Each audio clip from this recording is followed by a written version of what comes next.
வணக்கங்க. இன்னைக்கு நான் வந்து கையில உட்காந்து வீவிங் எப்படி பண்றதுன்னு சொல்லி பழக்க போறேன். ஸோ இப்படிதான் வந்து கையில வந்து இங்க ஒரு கை வச்சுக்கணும், இங்க ஒரு கை வச்சுக்கணும்.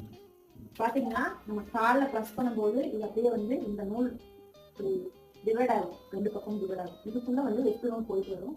ஸோ அப்பதான் வீவிங் ஆகுது. ஸோ பாருங்க, நான் இது இழுப்பேன், இழுக்கும்போது அங்க இருக்கிற அந்த இது வந்து நோட் வரும். அப்படி பாருங்க, அது வந்துச்சா? இது வந்து வெட்டு நூல். லெஃப்ட் நோல் வந்து இந்த ரெண்டு டிவைடருக்குள்ள போயிட்டு வரதான் வந்து வீவின்னு சொல்லுவோம்.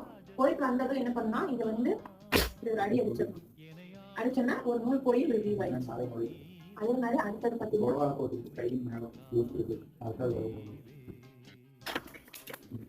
இப்ப நான் பழகிட்டு இருக்கேன், அதனால வரும்.